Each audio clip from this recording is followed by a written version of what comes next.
साईराम श्रीकृष्ण सरस्वती प्रिय दर्शक बंधु मुझे अनेक आपण मान स्वागत जनाऊँगी। प्रिय दर्शक बंधु 2025 मसीह वृष राशि व्यक्ति चाकरी व्यवसाय शरीर और प्रेम संपर्क किपरि हेबो और प्रतिकार विषय जानिबा। 2025 मसीह वृष राशि व्यक्ति चाकरी और व्यवसाय किपरि हेबो।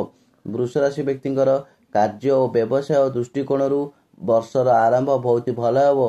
वर्ष आरंभ बृहस्पति और शनि सप्तम घर मिलित भाव हेतु आपण व्यवसाय और कार्य सफलता हासिल करेंगे, जो तुम आय वृद्धि पाइब। 2025 वर्ष आरंभ चाकरी और अर्थ वृष राशि व्यक्ति लाभदायक हेबो। 2025 वर्ष नूतन आयर उत्स और नूतन व्यवसाय आरंभ करने भल समय हेबो।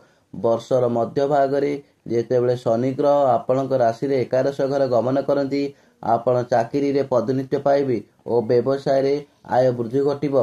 व्यय अपेक्षा आयर परिमाण अधिक हेबो। जो माने दीर्घ दिन धरी चाकरी रे परिवर्तन आनिबाक चाहुथिले वर्षर मध्य भाग्य परे राहु ग्रह गमनागमन सेमानक उद्यम सफलता आनिबे। 2025 मसीह वृष राशि व्यक्तिकर आर्थिक अत्यंत उन्नति घटिबो। आपण देइथिबा टंका फेरस्ट मिलिबो और बड़ भाई मानक ठारू समर्थन और लाभ पाइबे। वर्षर मध्य भागरे बृहस्पति देवक गमनागमन जोगु आपण संचय करिबारे मध्ये सफल हेबे। 2025 मसीह आरंभ में सप्तम घरे बृहस्पति और शनि ग्रह मिलित होइथिबारु आपणक पत्नी सह मधुर संपर्क रहिबो। आपणक परिवार रे सुख और शांतिर परिवेश रहिबो। परस्पर मध्य भाव प्रवणता वृद्धि पाइबो। जो मानकर विवाह बारंबार भांगी जाउथुओ किंबा विवाह होउनथुओ सेमानकर विवाह होइजिवो। पिलामानक दृष्टिकोण ए वर्ष भल हेबो।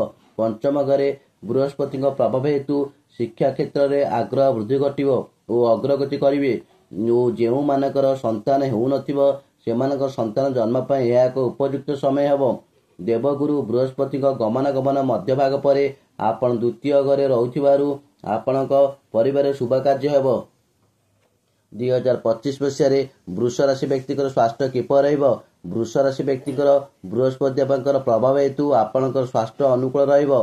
भल चिंताधारा सबुबले आपणक मन को आसीबो, जेउथिपई आपण मानसिक स्तर रे संतुष्ट रहिबे। आपण प्रत्येक कार्य को सकारात्मक भाव में करिवे। मार्च वर्ष पर शनि ग्रह प्रभाव जोगु आपणक कार्य रे अलसुआ और मोटा हो जिवार संभावना देखा जाउची। तेणु परिश्रम और व्यायाम करंतु। 2025 मसीह वृष राशि व्यक्ति प्रेम संपर्क किपर रहिबो।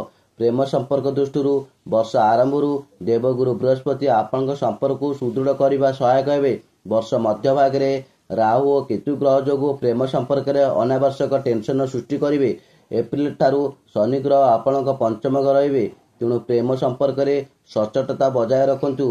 प्रेम संपर्क दृष्टि 2025 वर्ष आपण भल रहिबो।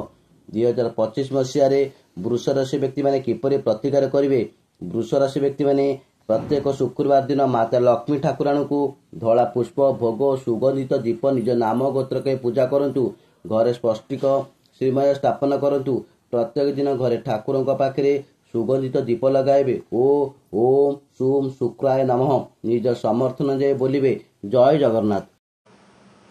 प्रिय दर्शक बंधु, जदि मो भिडियोटी आपण मानक भल लगुताए तेबे भिडियो रे लाइक देबे, कमेंट करिवे एवं भिडियोटी को शेयर करदेबे। आउ चैनल को सब्सक्राइब करने को भूलिबे नहीं।